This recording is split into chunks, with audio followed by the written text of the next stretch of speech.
So YS Rajasekhara Reddy గారిని మనం మహానేత అని చెప్పి పిలుస్తూ ఉంటారు. సో నేను చూసినప్పటికీ నేను 4th క్లాస్లో ఉండేవాడిని అనుకుంటా ఆయన చనిపోయినప్పుడు. సో అప్పుడు స్కూల్స్ అన్నీ క్లోజ్ చేసేసారు, స్కూల్స్ అన్ని సెలవు ఇచ్చేసారు. దాంతోపాటు మీరు చూసుకున్నారంటే ఆటోమేటిక్గా మా నాన్న ఎక్కడైతే వర్క్ చేస్తూ ఉంటారో అక్కడ కూడా ఆయన ఫోటోలు ఉండేవన్నమాట. సో అంతగా అభిమానించాల్సిన అవసరం ఏంటి? సో అంతగా అభిమానించే విధంగా ఆయన ఏ విధంగా పరిపాలించారు ఆ టైంలో? సింపుల్ అండి. రాజశేఖర రెడ్డి గారిని ఒక్కసారి ఎవరైనా కలిస్తే, సార్ నాకైతే అదృష్టం దొరకలా, నేను అప్పుడు చాలా చిన్నవాడిని. సో చదువుకుంటున్నటువంటి ఏజ్ నాకు అప్పుడు, అంటే దట్టు ఆయన హైదరాబాద్లో ఆ రోజు క్యాంప్ ఆఫీస్ కానీ అంత హెడ్ క్వార్టర్ ఆ రోజు హైదరాబాదు.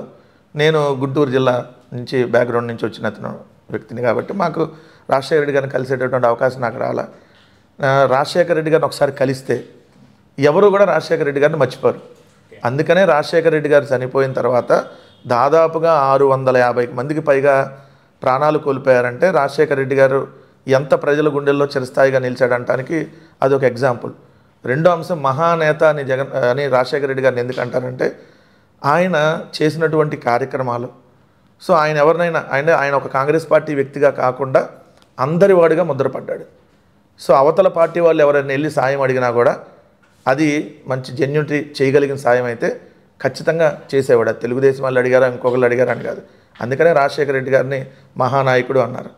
సో ఈ రోజున్న నాయకుల్లో ఎవరైతే బతుకున్నటువంటి నాయకులు కానీ, చనిపోయినటువంటి నాయకులు కానీ, అనేక మంది ముఖ్యమంత్రిగా చేసినటువంటి వాళ్ళని కానీ మనం ఉమ్మడి ఆంధ్రప్రదేశ్లో చూసుకుంటే మహానేత అనేటటువంటి వ్యక్తిగా ముద్ర కేవలం రాజశేఖర రెడ్డి గారికే ఉంది.